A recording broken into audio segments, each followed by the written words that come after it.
welcome to this episode of Think Business. Looking forward to talking with Jason Glime. Jason, it's great to connect with you, President of Employee Benefits at Spartan Wealth Management. Jason, I've been looking forward to this talk. I appreciate you coming on because I think as I'm coaching businesses, small, medium, large, fortune, doesn't matter the size, it always feels to me like this is a very confusing part of people's businesses. I'm as someone who has been in business and now I'm a business coach. One of the things I always like to look at is controllables, things that I can control within my business, my expense line. Benefits has never been one of those, and I love talking to people in this space because this is a place where I think mentorship and guidance is so critical. It is so critical. And so let's start there. Okay. So how do you help people make sense of it, take away the confusion, control what they can control, at least through the process? Yeah, John, I mean, you said a lot like, it's one of those expenses that people just always are, hey, it is what it is. We're going to take whatever the carriers give us. We're going to just accept what is presented. And, as a business consultant, as a healthcare consultant, there's more to that. You can make a difference. There are alternate ways. They're not just the named carriers that everybody knows, Blue Cross, United Healthcare, Aetna, things like that. There are some independent ways for you to actually be able to look into your business and look into your claims and in your premiums and seeing where they're going. And there's a challenge, I think, for most small to mid-sized businesses that they think it's uncontrollable. Yeah. Every other part of their business, they look at any sort of increases over a period of time and they're going to find a way to make a change. Right. And healthcare benefits is one. They feel that there isn't a way to do it. And I'm telling you that there is. All right, good. So I want to talk about some of the alternative ways, but I want to first address, I think, a pain point that would maybe prevent people from looking at the alternative ways that you're talking about. There's a line in business that people will say, nobody ever got fired for hiring or for picking ... Right. Correct. And then you take millions, if not billions of dollars of marketing that have kind of drilled this mindset and belief system that only A and B are true. But a belief system that we create on our own or through marketing that we believe is facts, in many cases is not facts. And so we need somebody like you to kind of pry open and raise our awareness of new beliefs. So that's where I kind of want to take the conversation a little bit, the new belief system of what these alternative ways are, and then how you can then use them. So talk to us a little bit about the belief system and what's right and what's wrong and where we need to move to. Well, I think there's two ways that most organizations or two people that most organizations are relying on to make these decisions. In most cases, on a small to mid-sized company, it's going to be like an HR manager, an HR director, someone who is in theory involved in benefits every single day. I think, they obviously have a huge role in organizations and they are a champion of whatever program is put in place. But to me, it's the business owner or the financial executive because they're looking at the numbers, right? They need to make decisions about the business that can affect not only the employees, but the overall business. And I think a lot of the mistakes that small to mid-sized businesses make is they put those decisions onto an HR person who doesn't have the financial experience to go through it and make hard decisions that affect the business. They're rightfully so want to make changes or don't want to make any changes that will affect the employee experience or their healthcare. So, the way that we kind of talk to organizations and business owners, we want to have input of the HR person because obviously they're the ones that are going to be like implementing it. But it's really the finance and the owner that are really looking at the business from a strategic perspective and what most organizations do is they look at benefits as a year by year situation. They don't look at a long term strategy. We're not saying that you need to make this massive change to your whole overall benefit package, but it's a crawl, walk, run situation where you're in this fully insured, you're normal, no one ever gets fired for hiring Blue Cross, right? Everyone Right. knows Blue Cross. But there are ways that you can kind of transition to where you get more um, transparency of what's going on, like I mentioned earlier, as well as being able to actually make benefits a benefit again to your employees. Because I hear it all the time. People always think that employees will think, well, the insurance company's screwing me over, or the company's not paying for enough. I got too much coming out of my paycheck in order to pay for these services. And they don't look at healthcare that the company's providing as a benefit. And what we want to try to do is kind of transition that where they look at it and go, hey, my company really cares about me. They're taking information and they're taking carriers and looking at where I'm spending my dollars and making it the most effective. You said a couple things that I think are worth talking about that I think are really, really important.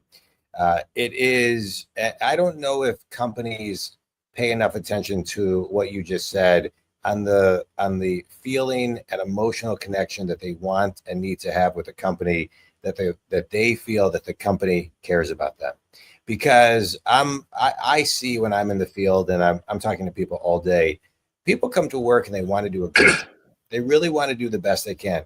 And they want to know that their manager has their back and the company cares about them. That is a really, really important through line. I want to talk about and back up into something that you talked about as far as all the different people, the financial people, the HR people.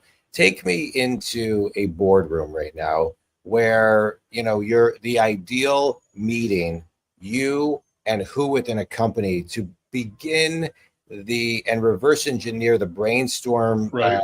brainstorming needed to make the right decision. I think community, we talk a lot on this podcast. I talk a lot about this with my clients. Mentorship and collaborating with the proper people to make really good business decisions is really important. And I want to just highlight this. I am under the belief, and I see this in companies all the time, there really are no bad decisions. And I think that's where people get stuck. That is true, Think Community. There are no bad decisions, but there are bad assumptions. And one bad assumption can destroy a company. It can really destroy a company. And so I don't want to over dramatize what we're talking about now, but we need the proper people around a board table to make and outline what we believe the right assumptions are, because 1 degree off can make a really big difference.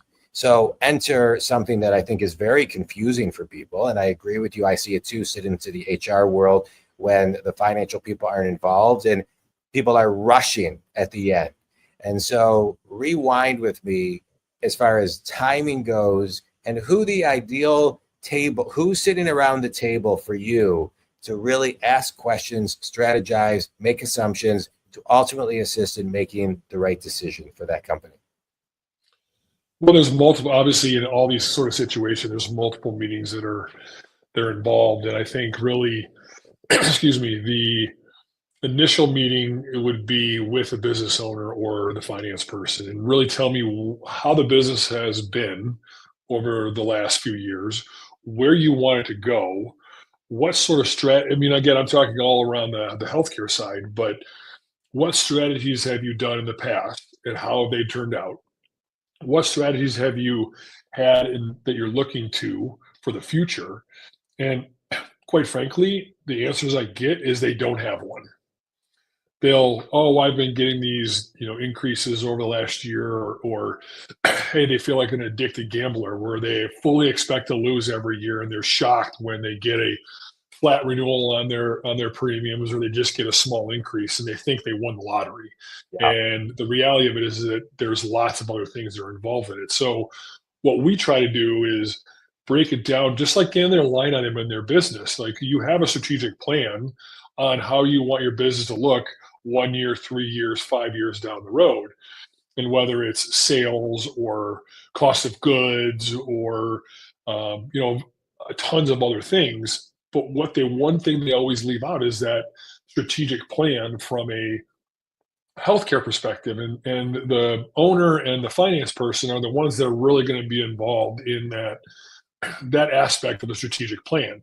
Now, obviously, HR is always going to implement it, and I think the initial meeting is always with that C-suite, and then you move to the HR person to saying, okay, a lot of this is going to fall in your lap, and if we're going to be making any changes, what things are you seeing from the employees? Where do you see their reaction going to be if there's any changes? And how do we educate those employees on how this change is going to actually make it better for them? So I think it's more of a multiple meeting. If you have everybody in a room, I think sometimes it gets a little muddled because the HR person is always going to side from the employees, and they know what's going to happen, where the finance and the owner are going to really think strategically, and there's usually a little bit of tension in there. Yeah. And depending on the relationship of the HR with those people, it can be a little challenging to get decisions made.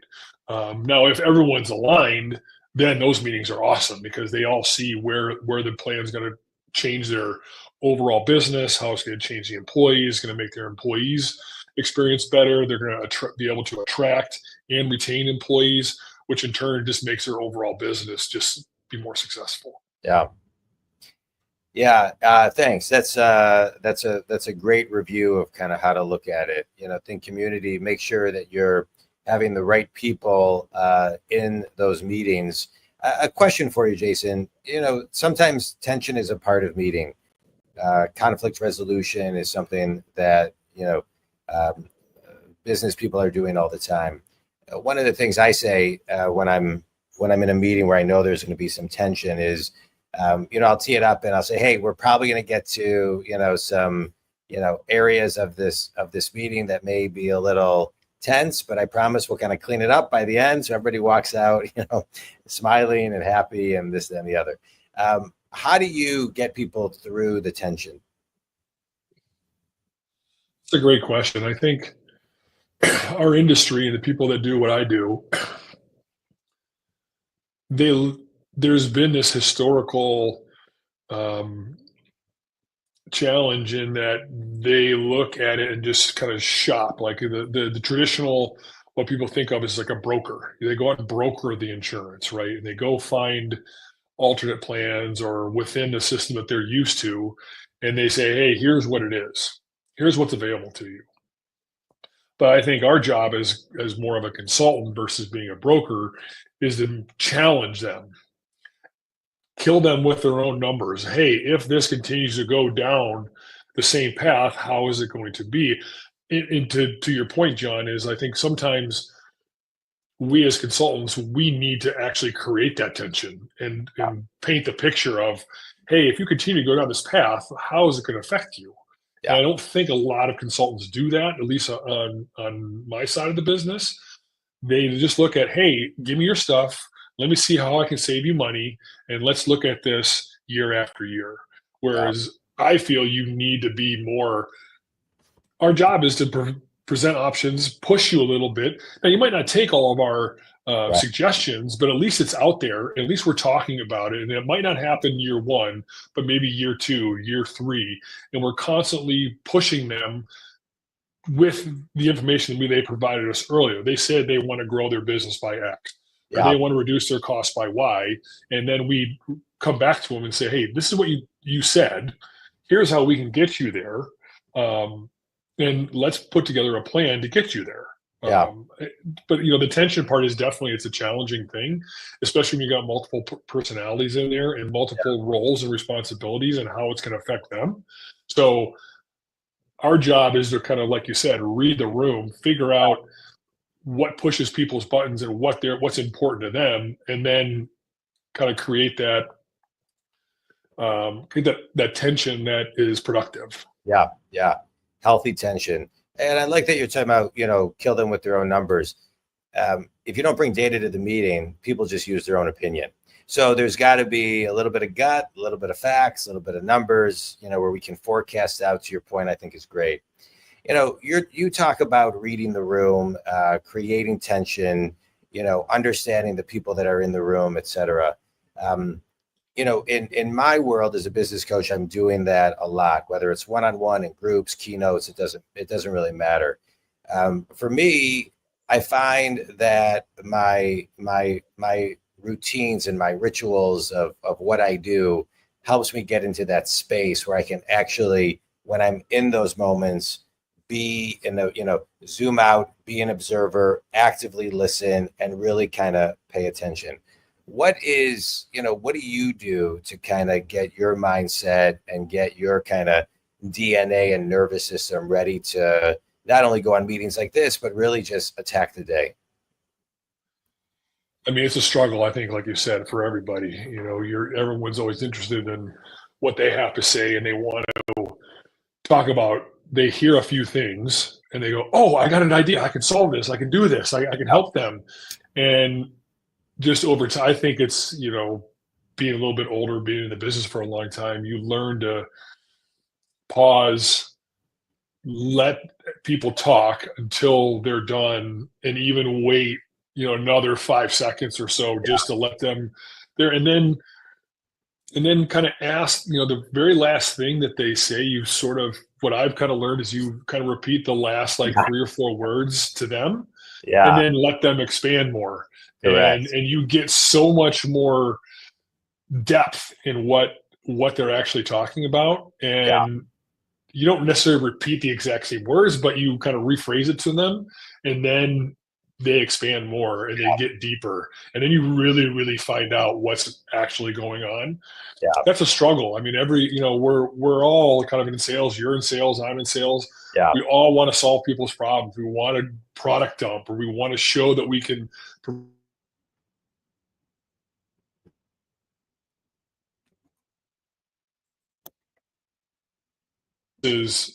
versus one mouth, and really listen and truly listen and wait. And again, it's a struggle I think it's for everybody, but I think over time it's just become more natural to me. Yeah. I think the power in the pause is so important. I'm a big fan of the person that asks the questions is controlling the conversation. No question. Yeah, absolutely. All right, take me back now to a time before you were, let's say, 10 years old. Who was a mentor? We spoke earlier about mentors. Who was a mentor to you that helped you kind of, get the tools and the discipline and everything you have now to build your business? Well, you have lots of them, right? And especially when you're 10 years old, and you think back to like who were the ones that had the most influence on you. And I can say my father obviously, worked, from the age of 19 till he passed away, and just was always engaged with people, always making sure that we were doing the right things as children. Whether or not he was coaching us in sports, or encouraging us with the grades, and making sure we're hanging out with the right people, so we don't go down the wrong path. And, the other one is, and it's been super important for me and for my children, and is coaches, whether it's a sports coach or a teacher or things like that. I've had a ton of them. And, I think where you really get it is, at least for me, I was a football player, and my football coach really talked about discipline and showing up. You might not feel like you're in your best, but you're showing up and you're getting there. And those are the type of people that have kind of molded me.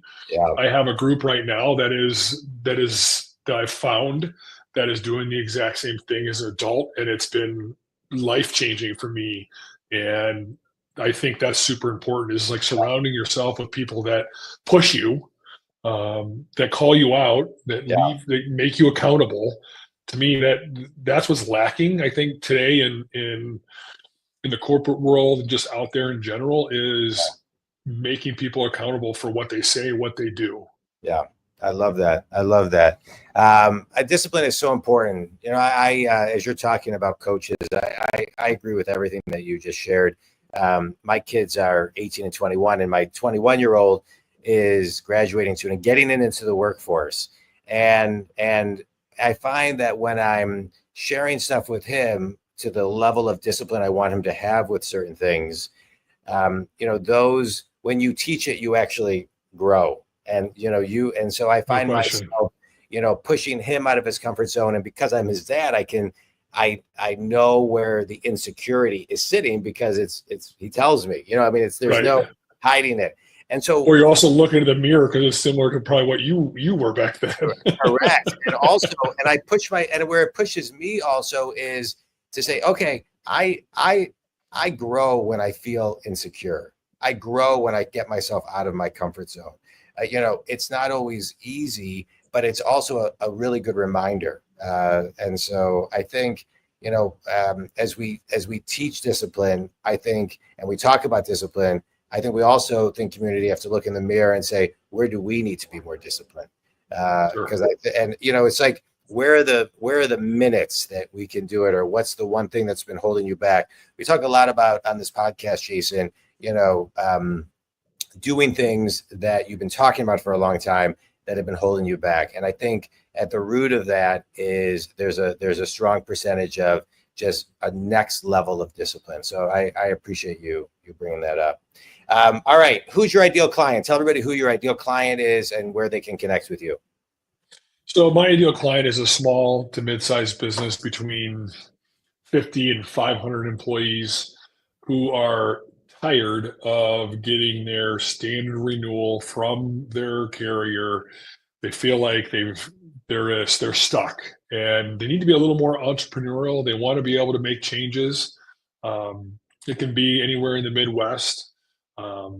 It's really about they're ready to make a change. They're really, really make a change, and they're sick and tired of what they've been going through. And we're here to help. Yeah, it's great. Sick and tired of being sick and tired. And now Think Community, right. Here's one more solution for you. What's your email, website, phone number? Sure. You can find me at jason.glime, Glime, at spartanwealth.com. You can also go on to our website, spartanwealth.com. And I take phone calls. I know from talking to you over a period of time, you answer your cell phone, you answer anytime that you're not sleeping. I've heard that from you tons of times. So my phone number is 248-930-5654. I'll take a call. I love it. All right, quick speed round. Ready? Uh-oh. A book, a TED Talk, or an article that's had a big impact on you? So actually I just listened to a guy named Ryan Holiday. He had 100 nuggets or quotes to have a fulfilling life. I literally just listened to that yesterday. Yeah. Amazing. It's, Stoic and, Marcus Aurelius. I'm sure you're aware of it, but that one's awesome. I have his book on my desk. I have his book on my desk, and I just downloaded The Obstacle Is the Way. And on masterclass.com, they just released a Ryan Holiday masterclass, which I'm going to take. Best piece of wisdom you've ever received?